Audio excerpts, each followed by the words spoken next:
Good morning, everybody. Thank you for coming along. And obviously just wanted to say a few words about today. Obviously it's deeply saddened by the passing of Queen Elizabeth II. And further to the email that I sent this morning, we are on reduced numbers because some people have taken up the opportunity to attend a further date. So there will be a further date that we will be scheduling in, as well as sending this recording across to everybody as well. So thank you for coming along. I hope you enjoy the event, and if there's any questions, I think Pip will explain, but if you can pop that in the chat as well throughout the event. Pass over to Pip. Thank you. Thank you everybody for coming along. So we are obviously, this got rescheduled from July, and I've already had to change a hefty number of slides. So I think we all know that we're here because Instagram changes at a furious rate. In fact, the last year has just been quite phenomenal. So as a small business owner, trying to keep up with those changes and understand how they impact you or affect you, you know, it's just too much to be able to do when you're trying to run a small business as well.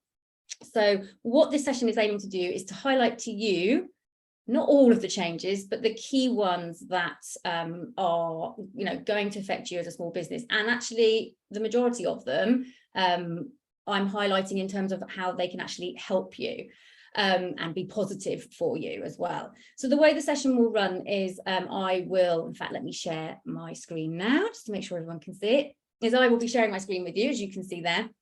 And I will be talking through the changes in reference to the grid, stories, reels, etc. So it's kind of topic based.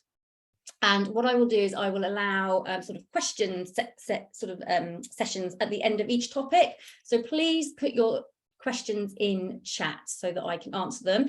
If I don't get around, so if there's a lot of questions come through, and probably actually because we're on smaller numbers there won't be, but if there are a lot of questions come through, or it's a big one, or I miss it and I don't manage to answer it during this session in particular, please just message me on Instagram. You can see on that slide there in the bottom right hand corner, the @socialpip is my Instagram handle. If you just find my profile and message me, I will absolutely answer any questions that I'm not able to or I miss or whatever during this particular session. So just type your questions into chat as we are going through. Hopefully I will be able to see chat. Let me just move that over there. Okay. So let me get going. So the running order of this session is we are starting by looking at changes to the grid. And by the grid, I mean those squares on your profile. In particular, I'm going to be talking about changes that affect posts, because now obviously we know that reels can appear on your grid as well. Then we'll look at stories, reels, changes to live, and then other changes that are important to know about as well. So let's start with the grid. So at the start of each new section, I will give you a rundown kind of overview slide of the main changes, not all of them, but the main changes. And the ones that are in bold are the ones that I'm going to speak about in more detail, because I think they kind of need a little bit more explanation. Some of the others are really simple to sort of understand that aren't in bold. So for this section, in terms of looking at the grid, we're going to look at pinning posts, reminder posts, collaborative posts, which you can also apply the sort of theory behind collaborative posts to reels as well. And we're going to talk about how Instagram video posts are now reels, which is super confusing. So let's start with looking at pinning posts. So if you happen to come across somebody's profile and you can see pinned icons at the top of their profile, so the top of the sort of grid of the pictures and images that you can see, and with the pin icon, that means that these people have pinned posts, and you can absolutely pin posts on your account too. So let's look at how you can pin posts, and then we'll look at why you would pin posts.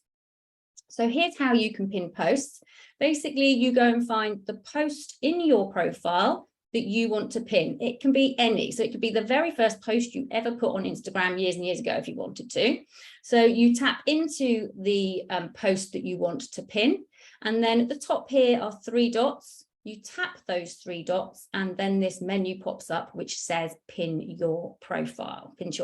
And it really is as simple as that. So you find the post, you tap the 3 dots in the top right hand corner, and then you choose pin to your profile, and that post will pop to the top of your grid, if you like, as we call it. Okay, so why would you want to pin posts? Well, the first thing to be aware of is you can pin up to 3 posts. So you might already be familiar with this idea of pinning something from Facebook pages and from Twitter.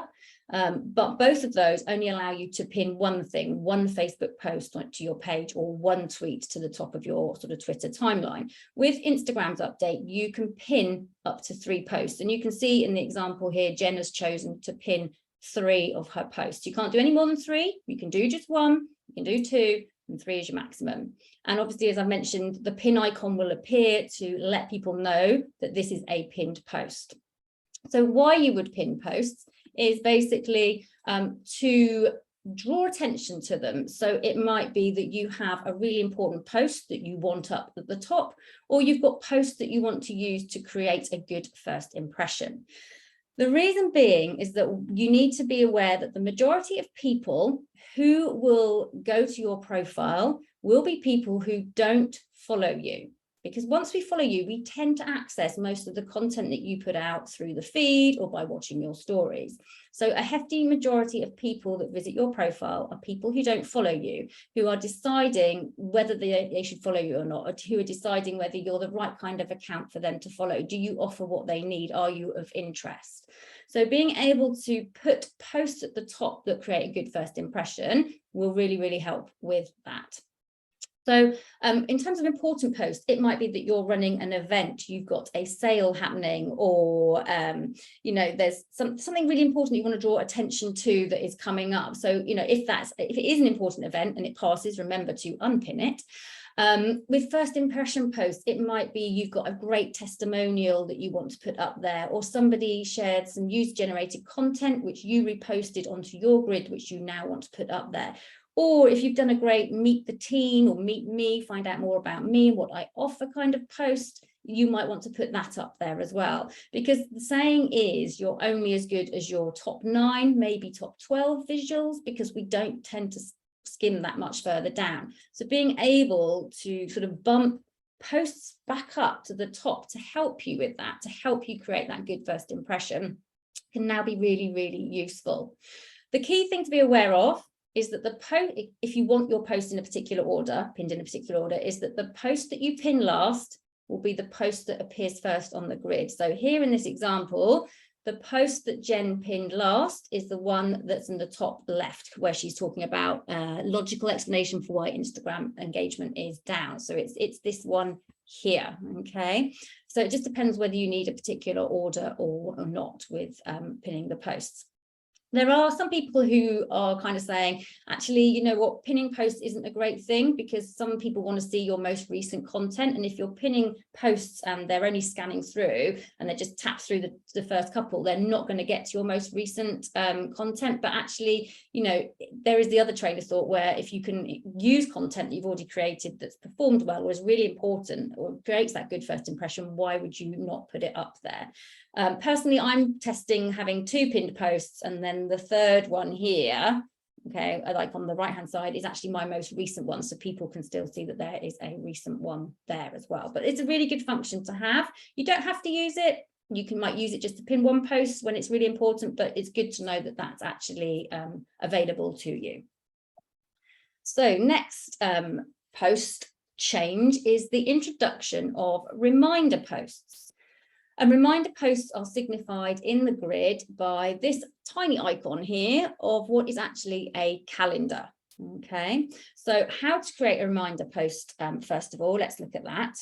So literally, when you go to create a post, and this isn't available for Reels at all, when you go to create a post, you kind of obviously behind the scenes write in your caption there, tag people if necessary, add your location, and you can see that there is a function or a prompt to add a reminder. So when you tap that add reminder little sort of arrow bit at the side here, you then get this screen, which quite simply asks you to give your name, the reminder that you're setting up a name and a start time. So for example, with the image I shared a minute ago, just to show you the calendar icon, that was used as a reminder post to let people know that a second sale was starting up. If you're perhaps got tickets going for sale or an event happening, it's really, really useful to set up these reminder posts, because what people can do when they and what your users can do and your followers can do when you set up a reminder post is basically subscribe to reminders that Instagram notifies them about. So for example, if I was to go into this post here with the second sale, what happens is a little kind of pop-up in the bottom left-hand corner of the post pops up just with the time. It doesn't unfortunately tell me what the reminder is. So the topic, the title that you give the reminder doesn't pop up, but the kind of date and the time does. So it's almost a kind of a prompt, and you can tap it, and then this screen pops up, which has a nice big blue bold remind me. And if I subscribe to be reminded of whatever the post is about, what Instagram does is it gives me a reminder 24 hours before the event is going to start, or the sale is going to start, or whatever it is, the reminder is going to start, 15 minutes before, and then actually when it does. Okay, so I can choose to subscribe or not to that. What also happens is that if you or anybody shares your reminder post into stories, it has this special format, which again has the prompt to get reminder at the bottom. And again, you can subscribe to the reminder. So it's a really good way of trying to encourage people to remember stuff is happening, because before this kind of update, you just had to let people know and hope and pray that, that they'd remember and come and visit your feed and see your post and, know whatever was happening. Here's a way that Instagram can help you remind them. The other thing as well is that when you set up a reminder post, you get a special sticker in your stories called a scheduled sticker, which I will talk about later, because that also happens if you schedule a live, and that allows you to use a special sticker in stories too. So why use reminder posts? Well, as I've said, they are a great way of encouraging people to remember and not rely on their own brains to remember, because I forget everything. So things like this are really, really useful. I think because the prompt on the post, whether you see it in a feed or somebody taps on your post, is very small at the bottom, and it's only currently got the date and the time on it, it's probably a good idea to let people know in the caption that you write with the post and the information that you include with the post that they can switch the reminder on and how to do it. So just say, tap the little icon in the bottom left-hand corner. Because what it does is it sort of flashes up when you first see the post, and then it pings back to like the calendar icon. So just let people know that they can do that so they don't miss out. So that would be my only advice in reference to reminder posts. And then another nice new post that we have is collaborative posts. Now, at first glance, because they look like this, you could mistake them for kind of that branded partnership that we've been used to over the years on Instagram, where, say, for example, an influencer would tag the brand that they're using, that they're collaborating with, and it would say paid partnership underneath. But because it doesn't say paid partnership, we know, or we should know, that it isn't one. So with a collaborative post, you're basically signifying that you're working with somebody else. So they look like this on somebody's actual profile or in the feed. So it's got the names of the people who you're collaborating with. And in terms of, we'll talk about why you would collaborate in a minute, but in terms of how you create a collaborative post, again, behind the scenes of where you would write your caption, what you do is you press the tag people option, and you will find that you will get this screen where you can either tag people like we're used to tagging on Instagram, or you can invite a collaborator. So you tap invite collaborator, write out the name of the account that you want to collaborate with, and then when you are finished putting in all your collaborators, because I think I've never tried it with anyone more than just one person, but I'm pretty sure I've read somewhere that you can actually potentially collaborate with up to 20 people if you want to. You just press edit collaborator again to add more. But when you've added either the one collaborator or however many others that there are, you press done, and then you put your post out. Now, what happens with a collaborative post is that if you are creating it and you press done, as in post it out onto your grid and your feed, that post will go onto your account,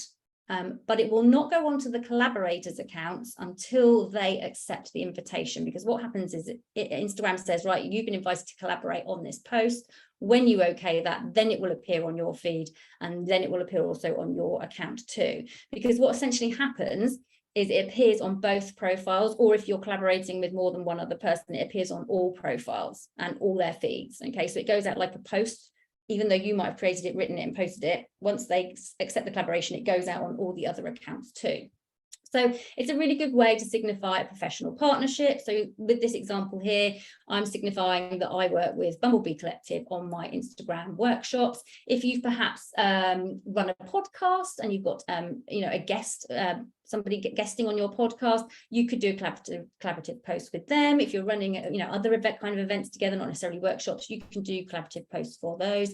Guest blogs, the only key thing is obviously what you need to do is to let them know that you want to run a collaborative post, because when they accept it, it goes onto their profile and goes onto their feed for all their followers to potentially see.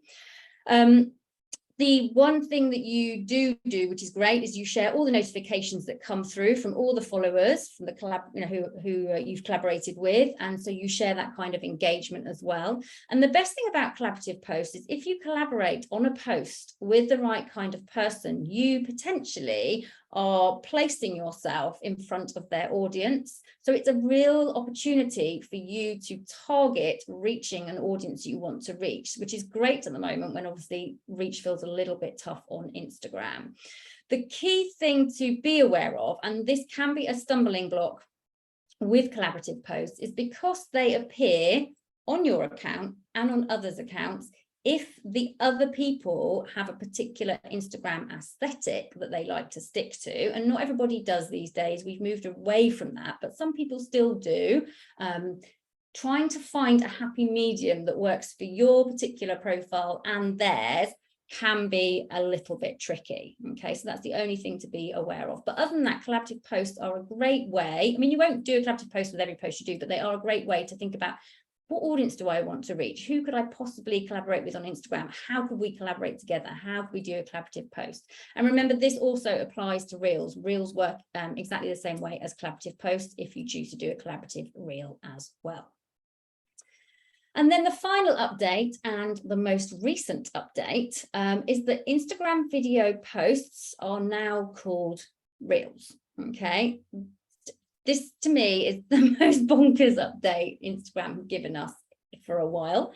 So what it essentially means is that, I mean, it's great in some ways, because what it's done is it had simplified what was originally quite confusing video content. So prior to this kind of change, this time last year, you could have had a tab along here, or you would have had a tab for IGTVs, for Reels, and for posts that were videos. So you would have had 3 separate tabs about video content. Okay, so simplifying it into one is a really good move, in my opinion.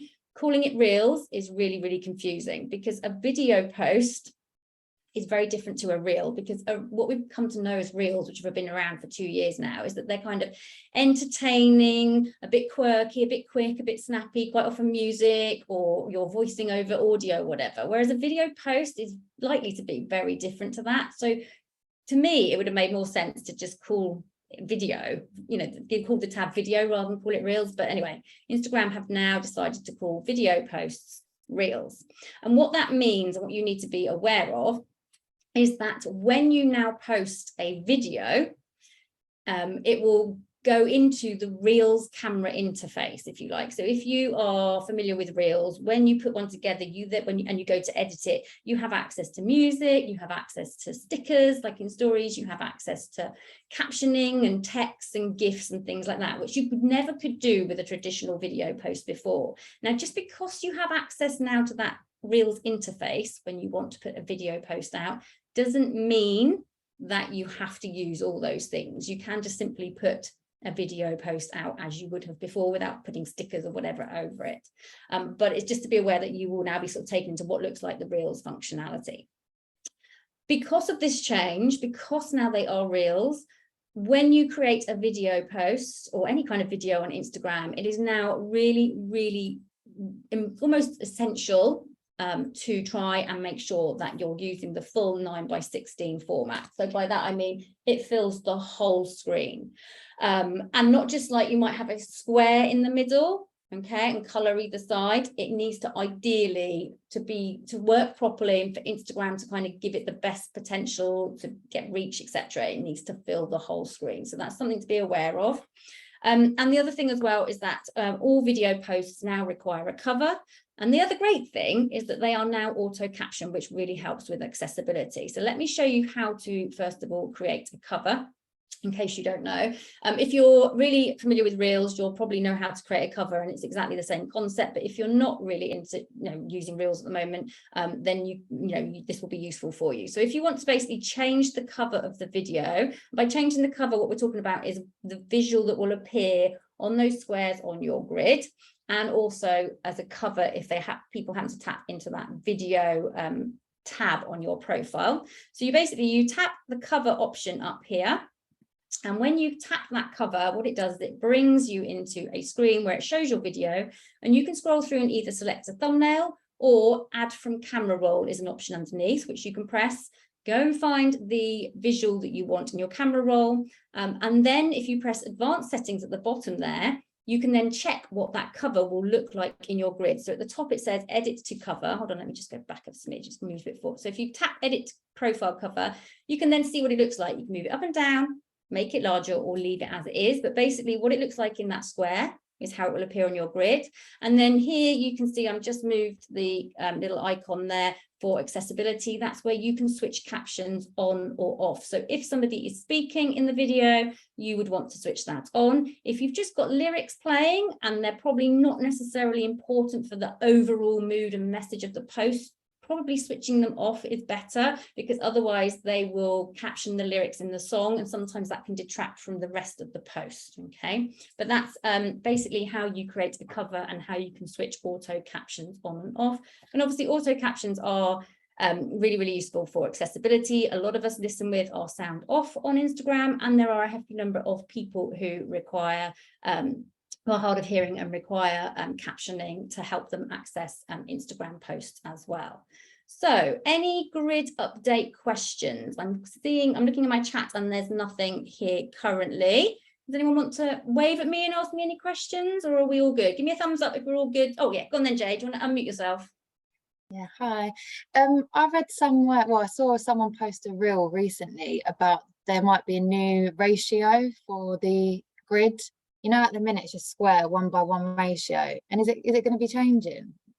So one of my clients has a 4:5 ratio for the grid in testing, and also obviously there was talk about the whole in feed large full 9:16 for photos as well, which has kind of gone on the back burner. But in terms of the actual grid, for most of us it's currently 1:1. But as I said, one of my clients has the 4:5 test. So you know what Instagram's like. Some people have something, some people don't. I think the majority of us have that 1:1 square. So if you've got that, you currently have to work to that.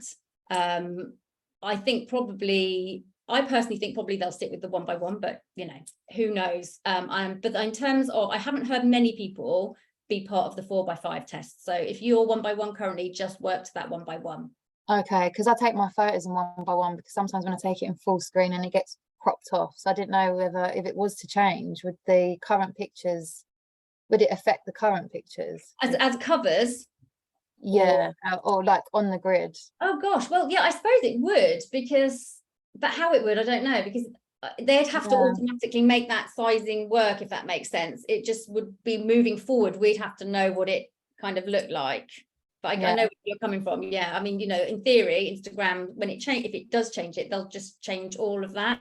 I mean, if you look at, because they've obviously changed the video, and the video covers for certain posts have now had to become covers that didn't have covers before. So Instagram kind of changes it, and you just have to live with that. But moving forward, you can then put into what is best practice. But until they decide whether they're doing 1:1 or 4:5, who knows? What it is. Yeah, the only other thing I would say is that obviously if you tend to post the 4:5 ratio, which is for those of you going, what on earth? So 9 by 16 is full, 1 by 1 is square, and 4 by 5 is the sort of traditional portrait. If you tend to post the 4 by 5 photos currently, obviously they're still 1 by 1 on your grid, but actually they take up more space on the news feed. So if you're trying to command a bit more presence, especially when it's difficult, getting used to sort of using 4 by 5 could be a useful way to sort of go, but not because of the potential change, just because, you know, that takes up more space currently in the newsfeed. Yeah. All right. Thank you. Okay, no worries. Anyone else got any questions at all, or are we all okay to carry on? Okay, great. Let me just share the screen again. Okay. So next up is stories. Not quite probably as confusing as some of the updates on the grid. In the majority, the main changes to stories have been related to stickers. So we're going to look at the 3 changes to stickers, and also how you can really easily use old live photos and create boomerangs from them in your stories too. So first of all, really useful update is that we all now are able to use the link sticker and basically send people to a specific website address. So you can see there, the link sticker looks like this in your stories.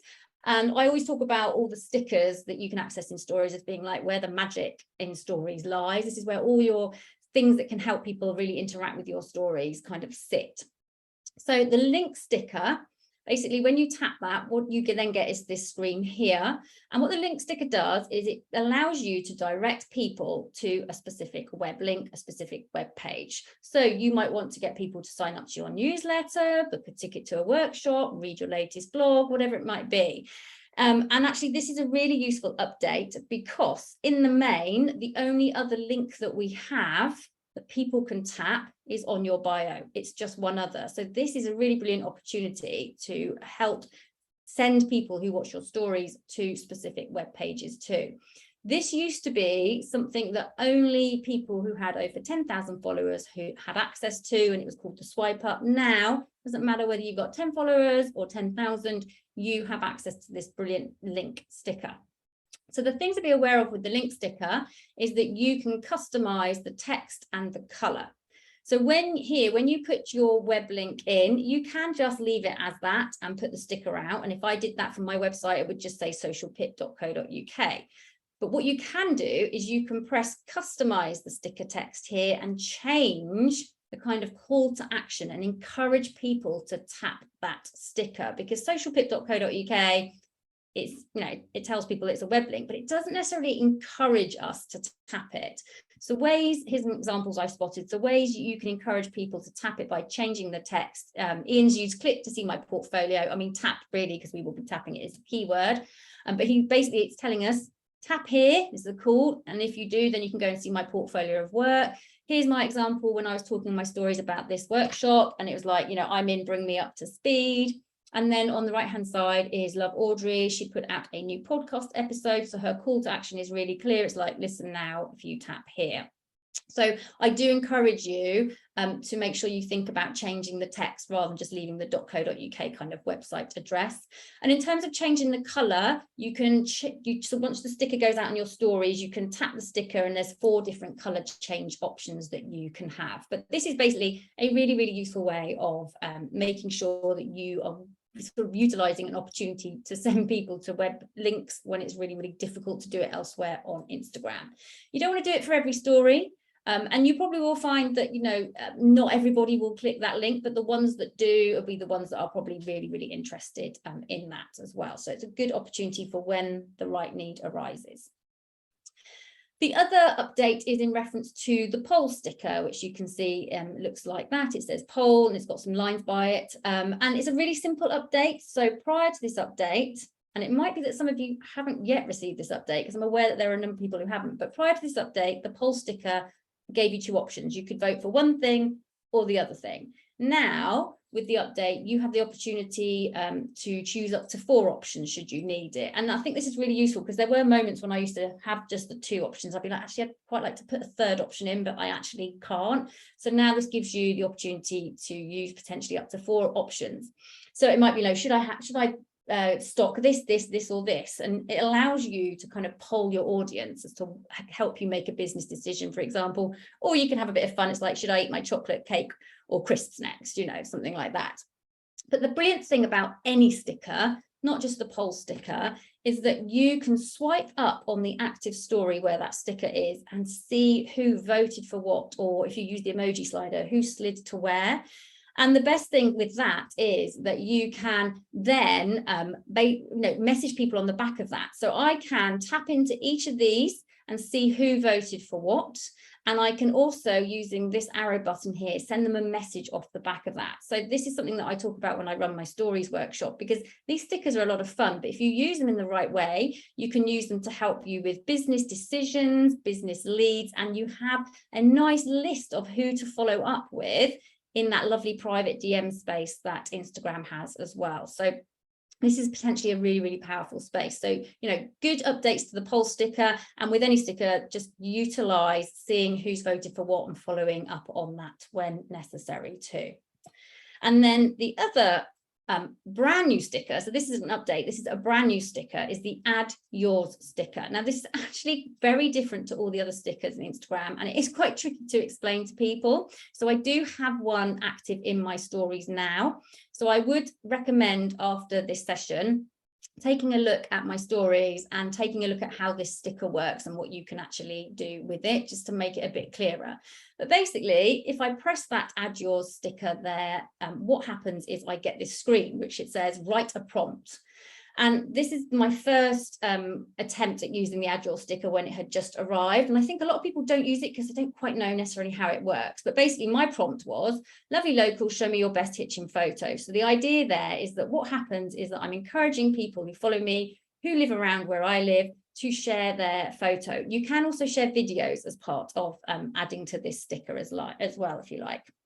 And what happens with this is when people, so either you can create your own or you can add to a visual thread. So people can add yours. If I find this sticker in somebody's story I'm watching, I can press add yours. You can see that at the bottom, and get involved. And basically you then have like somebody called it like a daisy chain of people who've got involved in this sticker and whatever topic that sticker is about. And the reason I say this sticker is very different to all the others in Instagram stories is that usually all the interactions between you and the other person on stories, and especially through stickers, is private. So if somebody votes in my poll, they know what they voted, and I do, but nobody else does. With this sticker, it's a very public interaction, because to be able to join in with this sticker, they have to post on their story, kind of like a response. So what you can also see is if you do get involved with this sticker and somebody sort of joins in with it, you can see who you've inspired as well. So you might be thinking, well, how do I use this sticker? Okay, so let me just run through a few ways that you can use the sticker. So obviously you can create your own and encourage people to get involved with sharing something, either to do with your business or not. I mean, the most popular stickers I see all the time are to do with things like summer pictures at the moment and dogs and animals. But you can also use it for a business purpose too. And probably the way that you'll use it the most is when you see somebody else's and you want to get involved as well. So the sticker that I've got in my stories is ideal for any small business. It kind of says, you know, join in if you're a small business and let us know what you sell and what you do. So here on the left-hand side is an example of where I got involved in a very similar sticker that somebody else had set up. So I basically tapped add yours when I saw it and then put my little story together and posted it out for all my followers to see. But also what it means is that if anybody comes across this sticker, they can sort of scroll through and see who else has got involved, because this one example here is an example of just that. So I came across this sticker called Share a Yak Throwback, and it was all about people who were wearing Lucy and Yak dungarees. Now, I don't have them. I couldn't get involved. I couldn't press add yours. But what I can do is if I press this top bit of the sticker, so here like add your small business or raise a glass for Dame Debs here, I get a list of all the people who've got involved, and I can scroll through and look at their stories related to that sticker. So I don't have to watch all their stories because I won't know them. What it does is it allows you to flip through all the stories just focused on that sticker. So for example, if you're a parenting business and you come across somebody who's like, share the moment your baby came home or something like that, you've there got potential to tap into a whole brand new audience that you might want to look through and maybe find some accounts to follow or interact with or something like that. So if you do find a sticker and you think, actually, I don't want to just scroll through and see who's got involved, I want to get involved, what you do is you press add yours, and I'll show you here in the middle what happens. You press add yours, and then you press add yours again at the bottom in that big blue bar. And then you're taken to your story screen where you can either record something live, take a photo, or upload from your camera roll, just as you would normally with stories, and put it out onto your story live. So it's quite a big sticker in the things that you can do with it. And it's a bit confusing in the way that it works. So as I said, I do encourage you at the end of this session to go check out mine in my stories. Try looking at people's, ideally try adding to it if you can as well, and have a go. And then the final update in terms of what's been going on in stories, which is useful, is that you can now turn live photos into boomerangs. So before this update, if you wanted to use a boomerang in a story, which is a looping, very short video, so quite often they're a bit fun, people just sort of loop, drinking something, dropping something, you kind of had to know the moment was going to happen, and you had to be ready to record it in the camera screen in stories, and the chances of that all coming together were pretty slim.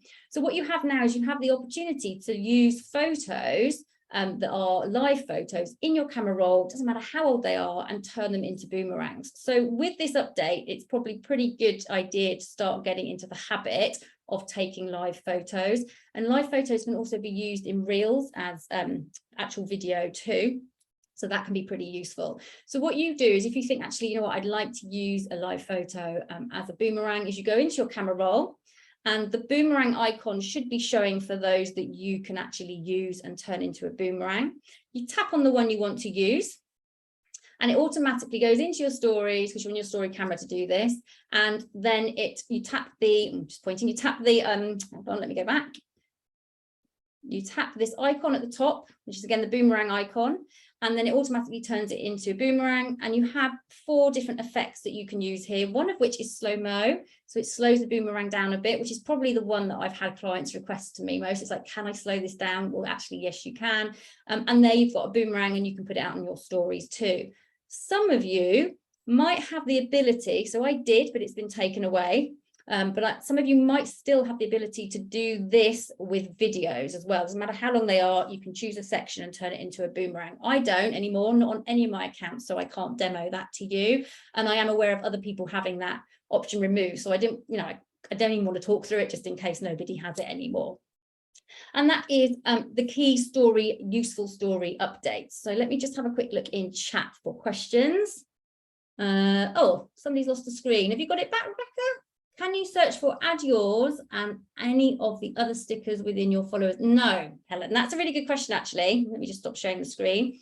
No, but there was talk. I did read something about they wanted to bring in something where you could search through the add your stickers and get involved, because actually that'd be really useful. But currently, no, it's dependent on you creating one and hoping people get involved, or coming across one which you actually think, actually, that's a really useful one to either browse through or get involved with as well. So no, currently no, but that would be good functionality. And there has been rumour about that potential. Any other questions about story updates? Wave at me if you do. No, are we all good? Okay. Oh yeah, go on, Jade. So I just got a question pop in my head. Can you use the add yours sticker to find customers?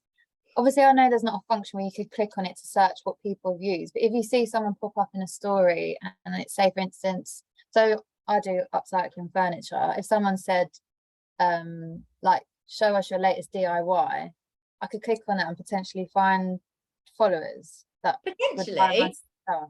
Yeah, potentially. No, I haven't used it like that. I've not really used it much. So yeah, no, if you find the right sticker and you think, actually, you know what, my potential target audience will be getting involved with that one, then that's when you would want to like sort of scroll through and trawl through and see who they are. So for example, if you were let's just say, if you were an author and somebody had shared, said share what book you're reading, you're likely to have people who love reading in there. So, you know, I mean, you could go to town, you could spend hours and days potentially going through that sticker. So, you know, you obviously probably need to put a time frame on it, or if it's really niche, then you won't have too many people joining in, but those people could be key. But again, it's dependent on coming across that sticker.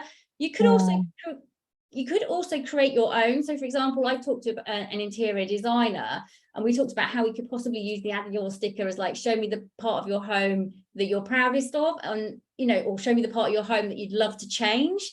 You know, the chances of lots of people getting involved really, really slim, but all it takes is just 1 or 2 people, and you've got somebody then to potentially spark a conversation with, you know. Okay. So there is potential there. It is just, unfortunately, it's just a slow moving sticker. I think people just still don't really know kind of what to do with it, if that makes sense. And I think also because they know it's quite public, they're less inclined to get involved. You know, I mean, if you think about grid posts, you know, comments are becoming less and less, and they always were tricky because it's such a public forum. Stories, everyone's very, very open, but this is a public story, and I think again that's another reason why people are a bit more reticent about it too. Okay, interesting. Okay, cool. Okay, right, any other questions about story updates? Okay, let's move on to reels. Okay, I mean, look at that slide. The amount of reels changes has been phenomenal, or should I use the word ridiculous? No, phenomenal. I think because it's new, there's going to be a lot of updates. I'm sure if we did a similar update when stories first came out, it would be exactly like this, tons and tons of like tweaks and changes. So I'm going to choose these 5 updates to really sort of hone in on and talk about, because they're probably the most useful for small businesses.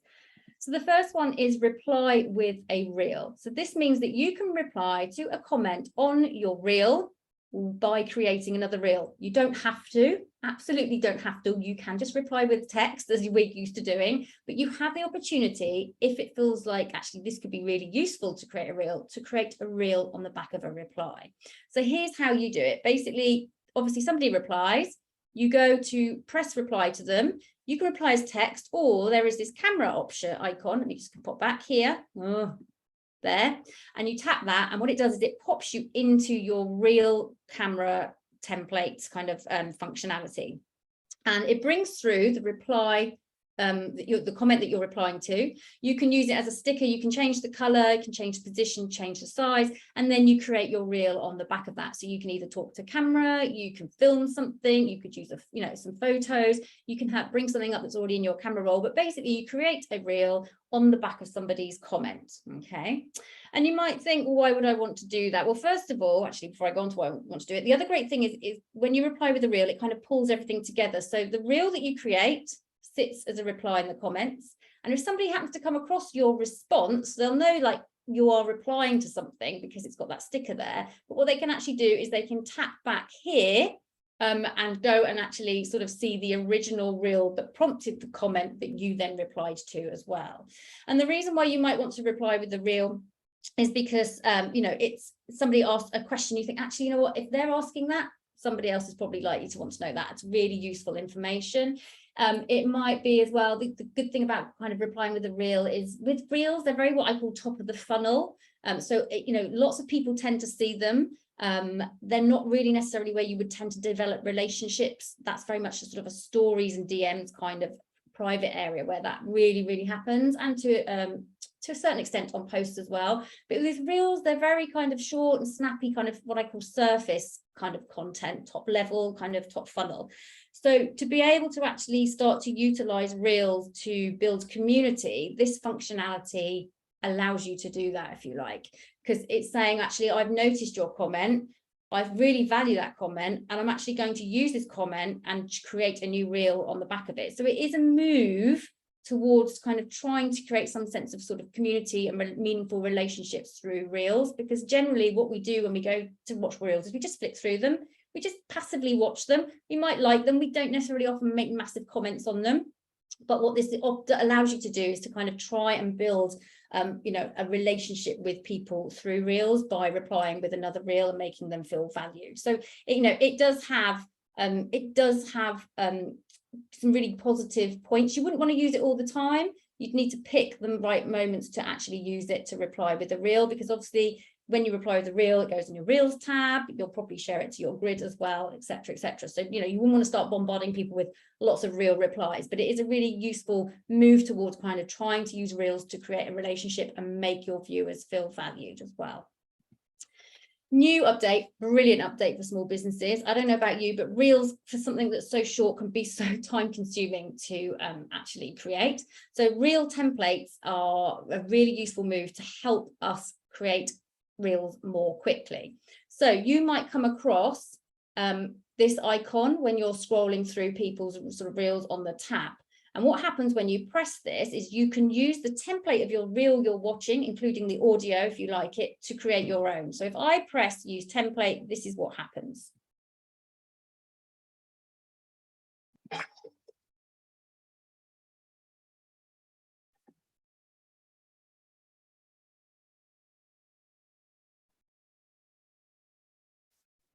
What you can see there is I pressed use template, the original reel kind of pops up, it plays through, and at the bottom I have all these little kind of empty boxes, if you like, with the kind of timing of each clip in there. And what I can then do is tap here where it says add media, and I add my own visuals, whether it's a static image or whether it's a video. The thing I can't do is I can't film live and fill those slots, if you like. It has to come from within my camera roll. But basically, it's a really, really easy way to say, I like that audio, I like the way that that reel kind of moves with the clips, and I want to use it. Okay, so really, really easy way. Another way to access Reels as well, because that's a bit dependent on you viewing a reel that you actually like at that point in time in the kind of Reels tab. So the other way to access templates is, again, you're in the Reels tab, so you would be watching all your Reels down here, and then you tap the camera icon as if you're going to create a reel up here. And then you get the opportunity, you're sort of taken into the Reels functionality to film, and you get the opportunity to scroll between just creating a reel or actually going in and viewing templates. Now, I've switched the sound off for these, but these will all have sound, and you find one you like and you tap on it. And again, you've got similar, well, actually identical visual sort of to the one before, where you basically have clips, the timing, and you add the media, and you create your own reel really quickly from that as well. So there's two ways to find templates. So as I said, this is this makes reel creation much easier, because we know from research, and we know probably from watching reels, that those that tend to sort of have beats to the music, move quite quickly, the ones that we tend to actually like to watch as well. Doesn't mean that they all have to be like that. You know, people do like to listen to people talking on them as well, but generally the sort of snappy, quick moving ones are the ones that tend to hold attention, but also they're the ones that are just so time consuming to create. So now this makes it so much easier. Big time saver, big effort saver. You can use videos and photos, as I've said. And a template will only show up. So you might start thinking, well, why I want to use this one? Why is the use template option not available for this reel I'm watching? The reel template option will only pop up if that reel was created in the Instagram app. So if it's created in another app and uploaded, that's why there won't be a template option. The one thing to be aware of is audio with using the template option might be an issue. So if you are a business account, you will not have access, or you shouldn't, to all the popular music because of commerciality, licensing, copyright reasons.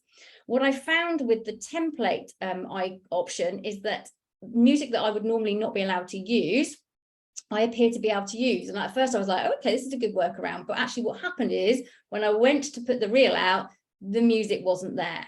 Okay, so just be aware that although you might suddenly get really excited if you don't normally have access to popular music, you might still actually not be able to publish it with that popular music audio. What I am finding is more and more that this icon in Reels I am watching only appears now for music I am allowed, and audio I am allowed to use.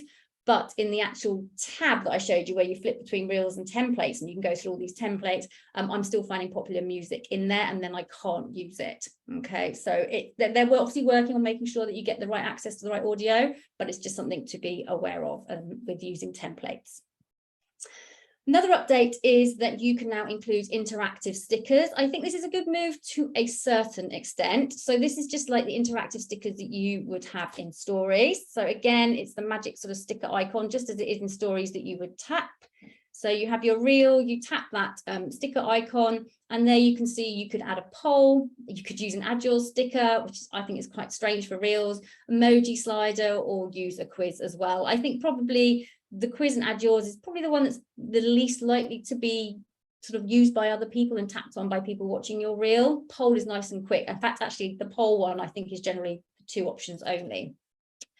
So what this does is it essentially encourages interaction, just as it does on your stories. It encourages people to think about getting involved with your reel, which is a great move, but it has a surface level usefulness, because unlike stories where you can see exactly who has voted for what, or, you know, responded to what with the sticker, you can't do that on reels. So really all it's doing is encouraging interaction. Yes, you might go, right, okay, which do you prefer out of my 2, you know, best-selling goods that I have? Yes, you're encouraging people to vote so you can check what people like, but you can't see and then follow up on who's actually voted for those ones. So the usefulness of the sticker is literally just to inspire interaction. It's not really necessarily going to help you potentially business-wise as it could with stories. So you can't currently, I don't know whether they're going to bring it in, but you can't currently have access to what I call behind the sticker scenes, as in who's chosen what, and then message people off the back of it.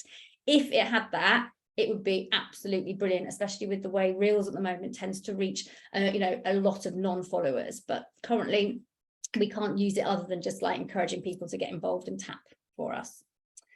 And then another really good move, again, because it's similar to what we talked about earlier, is that you can now auto caption reels as well. So prior to this, it was really fiddly. You had to kind of type your own text out. If you spoke, you had to make sure it appeared at the right time. And that's really fiddly in the whole reels editing function. Now it's really easy for you. It does it automatically if you have it switched on. Something to be aware of, though, is that in the feed, your auto caption appears nice and central down the bottom. If people then view it in the Reels tab, because again, you're not going to know where people view your reel, it kind of moves up a bit. So now it's sitting closer under my chin and it kind of covers more of the reel. So it's not nice and central and kind of sort of snug in the bottom. And the real problem that I'm seeing is that people aren't aware that if they put something textual in their reel down the bottom, and they've got their auto caption switched on as well, it's really difficult to potentially read the important information that you've put in that reel. I mean, I can't read really what's behind that. And actually what they have in this example, what has actually been auto captioned again is the lyrics in the song, which with reels tend to be a little bit more important. So you might want them switched on, but if you do, you're going to have to make sure that that text is visible elsewhere in the reel. And again, if you put it up there, you'd obviously cover the dog. So that means that you have to plan the positioning of things in reels a little bit more than perhaps that you did before. So a really good update, but one that you need to be aware of in terms of positioning your reel. And in terms of where you switch the auto captions on, it's here, you tap advanced settings. So, you know, going behind the scenes of putting your reel together, write your caption, tag people, etc. You tap advanced settings, and again, the option will pop up to then switch the captions on and off. It says accessibility show captions, and there you go. You can just switch it on and off as you require. And then the final update, really, really recent one, and I don't get involved with advertising, but I still think that this potentially is a good move, is the ability to now boost reels, because before you could create them, you couldn't do anything other than post them. You couldn't use them for advertising in any way, shape or form. And literally, I think it's just in the last month or so, Instagram now allows you to boost your reel. And it gives you lots and lots of places to access this reel boosting. So you can obviously clearly tap boost post if you're viewing your reel in your on your grid. If you go into view insights as well, right at the bottom, there's like boost your reel option. You can also tap the 3 dots up here and get a menu very similar to that that says boost your reel. If you go into view your reel in your reels tab, where all your video lies, and you tap these 3 dots here, again, this kind of menu on the left-hand side will pop up as well. So lots and lots of ways. It's not hard to access the ability to boost your reel and put some money behind it. However, there are some caveats about being able to boost your reel. So if you want to boost your reel, it has to be under 60 seconds. It has to fill the full screen. So again, you know, as I said earlier, it has to literally, the whole visual has to fill the whole screen. So not a square in the middle with some color either side, but has to fill the whole 9 by 16. It is not allowed to contain copyright music, GIFs, use filters, or have interactive stickers, and you cannot have already shared it to Facebook. So although it sounds like great, you know, I can boost my reel, you can only boost it if it meets that particular criteria. So the chances are you're going to need to put a reel together with boosting in mind to make sure that it ticks all those boxes. Okay, but it is generally a good update, because prior to that we couldn't really boost our reels in any way, shape or form. We couldn't use them for advertising. Okay, so reel updates questions. Let me stop sharing. I can see quite a few in chat. So do you get insights for reel replies? Yes, Jade, you will. They act just as a normal reel that you will have created, and you have all full access to all the usual insights, which are a bit basic for reels, but they are there for sure. Oh, sound is not working. Oh, did everyone hear the bits they meant to hear? Okay. Oh, okay, cool. How do you access trending music to use in post? Okay, Helen, so when you create a video and you go to post it as normal, what it will now do is it will pop you into that Reels kind of camera, and there at the top will be the icon, the music icons, and if you tap that, you should then be able to access music that way. Okay, or you can create your video in another app and apply some music to it there and just bring it across as well. I don't seem to have the template option on Reels. Jade, are you business account? Creator. Oh, okay. Was that in like when you go into, when I said press the camera icon at the top right hand corner? Oh, okay. Yeah, Well, when you clicked on the camera, I've got the blur on, but when you said tap on the top right for the camera, at the bottom you have Reels, or you swipe across to template. I don't have that. no. Okay, well, that's just Instagram being Instagram, as we know. So maybe I'm lucky and I have, but I was under the impression that most people should have that now. That's a bit of a pain, because now you're dependent on finding one that somebody else has used to access it. I mean, hopefully that should be rolling out to everybody, but we know what Instagram's like for rolling things out to everybody. Okay, oh, thanks, Jocelyn. Okay, now sound. Okay, cool. Okay, great. Any other Reels questions before I move on? Nope. Okay. We'll be doing live next, which is much quicker than Reels. So look at that, and just 2 updates for going live. So 2 really useful updates.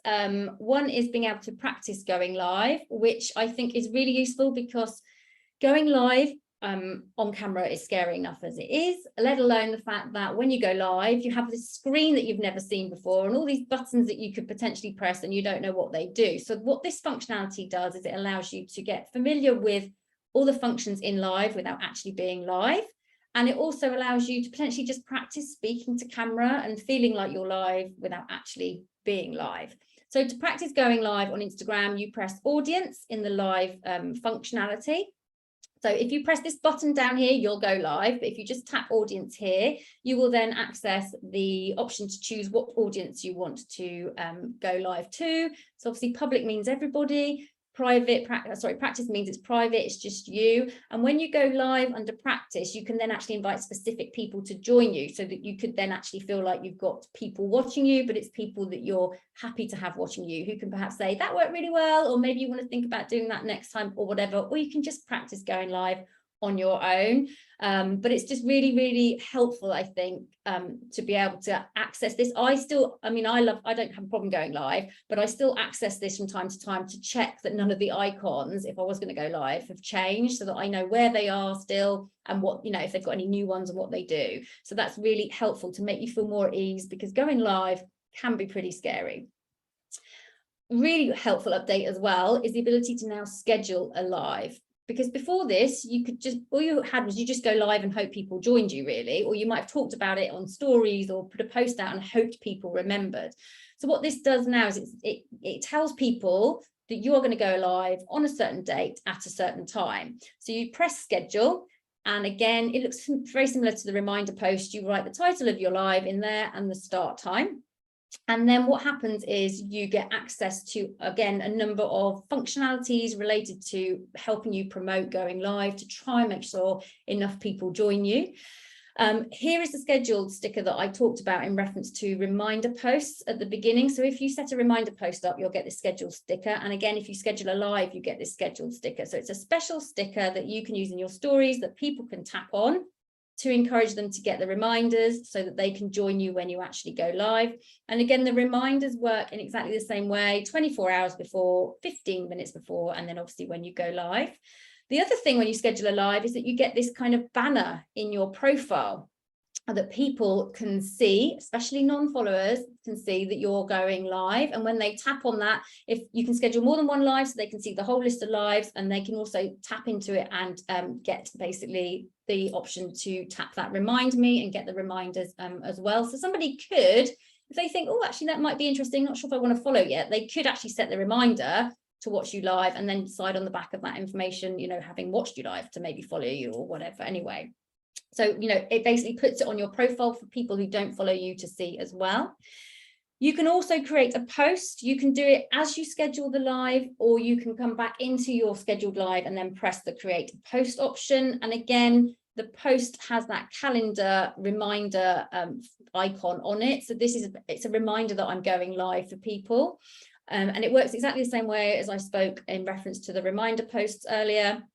So people can tap the little pop-up that comes up. If it gets shared to stories, it has that get reminder option at the bottom too. So it's a really now useful way to encourage people to join you live, to remind them that you're going live, because before that all you could really use was the countdown sticker and keep talking about it in stories and maybe do a post and hope people remember. Now they can actually set reminders. You can share lots of stickers in stories related specifically to that live. You get the banner in your profile that people can check out and remind them, so, you know, set that reminder up to as well. So it's really, really useful for trying to make sure that you remind people you're going live and encourage people to actually join you, because that is, you know, sometimes the hardest thing with lives. Any questions about lives? Nope. Okay. Moving on to the final bit of the updates, and that is the other updates. Okay, so the two that I'm going to talk about in particular are the change to the characters in the name part of your profile, because that really helps you get discovered, and keyword searching, because again, that helps you get discovered too. So in reference to the 64 name field character update, so the name field is that bold part that sits underneath your profile photo on your profile.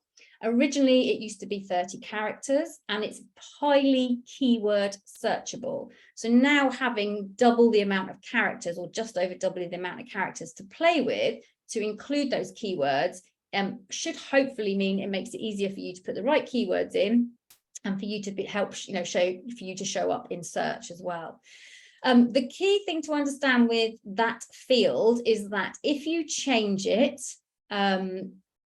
more than twice in 24 hours, Instagram will not allow you to change it for another 14 days. So you're kind of stuck with it. So if you want to make any changes to your name field, make sure that you either do it on a bit of paper and check the characters, or you use some kind of character count online tool or something, because there's nothing worse. I know one of my friends, she was like, I misspelled something and now I'm stuck with it for 14 days. You just have to wait. You literally can't change anything. And there's nothing worse than having something in there that you don't really want and having to sort of sit it out for 2 weeks. So do, you know, play around with it on a bit of paper or with a tool before changing it. But essentially, you know, that is a really useful way to make sure that it's got the keywords in it. Don't just load it with keywords though. It has to make sense, because if you get tagged in a story and somebody taps on the tag, your tag, what pops up is the name field. So it wants to work as like a nice little summary to pinpoint people to go, you know what, actually, maybe I want to go and check out this account that I've just tapped on in someone's story, or actually, no, I'm not remotely interested in a small business Instagram expert. I don't need to go and check out their account and that. Okay. So it's keyword searchable. So make sure you've got really, you know, the keywords that you want to be found for in it, and also make sure it makes sense when somebody reads it. So it kind of can signpost people as to whether to sort of go and check your account out or not if you're tagged elsewhere. Another really important move is how Instagram is encouraging us to search on the app. So once upon a time, the only main way to search was hashtags. Last year, Instagram made it really, really clear that actually they are moving towards keyword searching. And I don't know if you've noticed, but when you go into Explore and you actually now start searching for terms, hashtags aren't the first thing that pop up anymore. You're actually given all these different keywords that you can search from. So I could search for cake, but I could tap any of these as well. And what happens now is when I search via keyword, I have lots of options available to me. So if I do this cake search, what I can do is I can then search on the keyword cake. I can look at top content. I can then look at accounts to do with cake, some of which I'm not following and some which I might be, audio that might help me with cake, normal hashtags, and any places related to cake as well. So I've got there 5 options to search through in relation to content and accounts to do with the keyword I search for, which is cake in this instance. So how do you make sure that you're going to show up in the right keyword searches? So what Instagram will be doing is constantly kind of trawling, if you like. It's this kind of like Instagram SEO, if you like. So it'll be constantly trawling the information that's on your account and that you're utilizing and including. So the words that you use in the captions that go with your posts and your reels will be kind of trawled by Instagram. They'll be pulling out the keywords. So you want to make sure that as much as possible, and don't force them in, obviously it's got to sort of like feel natural, but as much as possible, you have got the right keywords in your captions.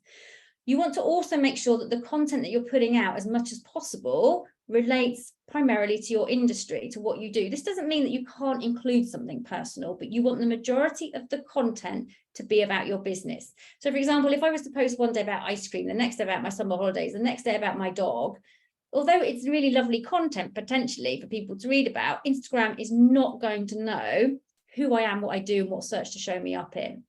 So I would probably in the main, maybe in 6, if I want to do some really personal posts, I might do 6 that are obviously very much around my business and 2 that are more personal. Or if I wanted to talk about ice cream and include an ice cream post, I would then somehow relate it in some way to sort of pull it through to sort of being social media related, so that I can still include the right information that Instagram can potentially pick up and know where to show me. So the words that you use in captions are important.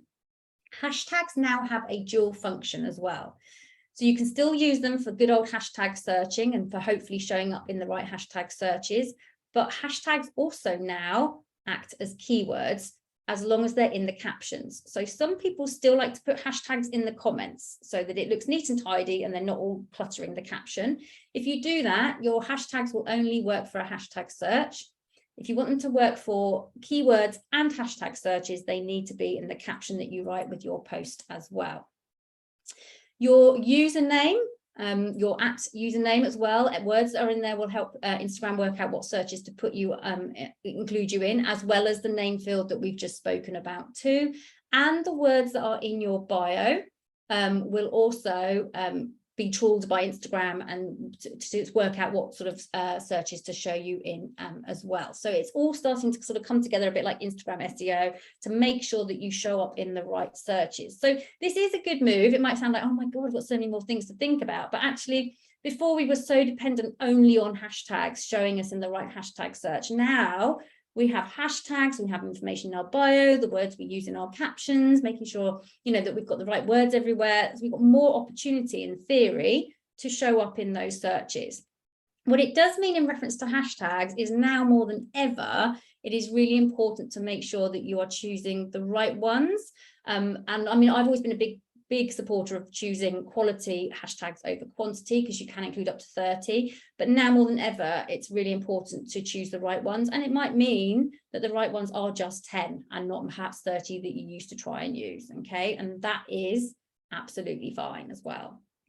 Just a quick rundown of some of the other recent updates. You can now use your newsfeed in 3 ways. So if you are on your home feed, you've just logged into Instagram and you tap the Instagram icon on the top left-hand corner, most of you, not all of you, but most of you should have access to 3 different ways to view your feed. So obviously the feed that you come on to when you log into Instagram, which is the algorithm-based feed from people that you're following and recommendations, but you can mute those recommendations if you don't like them. There is a reel, if you're thinking, God, I would like to get rid of all those recommended reels, there's a reel I created that shows you how to do that, which is pinned on my profile.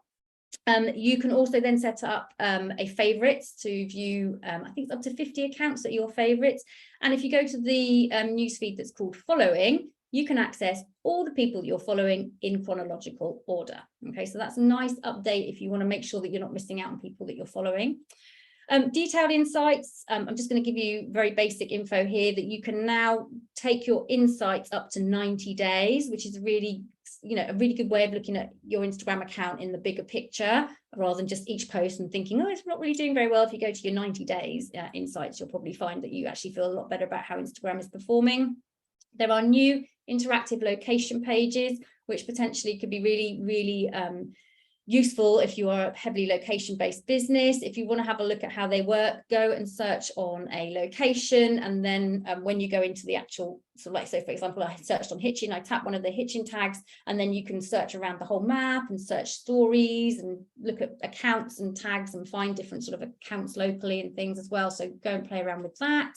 Other really useful ones are third-party reel scheduling is now a thing, meaning if you use something like Hootsuite or Later or Buffer or whatever, you can now actually schedule your reels that way, because before you had to post them live. And the fully immersive feed that was talked about, where everything would literally fill your screen, so very TikTok-esque, has currently been rolled back. Instagram finally listened to everyone saying they hated it, and it has been rolled back for now, are the words that Instagram have used, which is a bit loaded in my opinion, and I think it means it might still be coming at some point. But those are the sort of key other changes. Any other questions at all about what I've just run through? No, are we all good? Yes, Jade. Sorry, it's always No, me. sorry. With the keyword searching, if you put a keyword in your name, do you have to have the keyword again in the bio description? So what word are you thinking of? Well, like, my name is Jade and I put furniture and alcohol ink artist, but within like the bio bit, I don't have anything about furniture or art within that. Okay. So I'm thinking of a keyword sort of thing. I would say if you've already got it in your name field, you probably don't necessarily need to repeat it, but it's an opportunity to maybe think about other words that you could, might think you want to turn up in searches for and make sure that they're in there possibly. I wouldn't say you'd need to repeat it at all, but it's useful to just think about including others in that bio necessarily. But I mean, you can repeat it if you want to, but I personally wouldn't say you would have to, because as long as it's in that, because that name field is heavily keyword searchable and always has been. So I would say if it's in there, it's probably all right. If you want to if you want to be doubly sure, then maybe rejig your bio to just make sure one keyword is in there too, possibly. But I would say if it's in the name, you should be all right, really. Okay, thank you. That's all right. Any other questions before we go? Oh yeah, Helen says, what is everyone's Insta handle so that we can ensure that we are following? So I'll type mine in if you want to type yours in. Okay.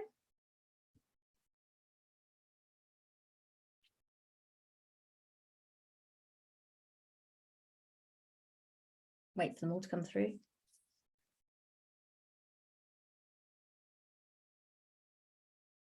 Wow, I recognize some people here from my followers.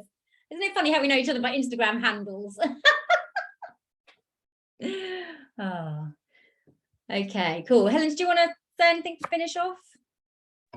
Yes, thank you very much, Pip, for another amazing workshop full of loads of hints and tips that will take us a long time, I think, to go through, but yeah, gives us lots to think about. Yeah, we've obviously we will be looking to run another one, and I have been in discussion with Pip beforehand about potentially running some one-to-one surgeries as well, so that is something that we're looking to do as well. So if anyone is interested in that, please do let me know. We've got lots of other events coming up through September in the borough and obviously online, and a big conference that we run annually, which we are hoping that we'll be able to start promoting depending on protocol next week. So keep an eye out on that, because that'll be very exciting. That's an event in November. And yeah, if there's anything else we can do to support you in your businesses, please do let me know. Thank you for coming. Yes, thank you very much. Okay, you're free to go and have some lunch. Take care. Thanks for coming. Bye. Cheers. Bye.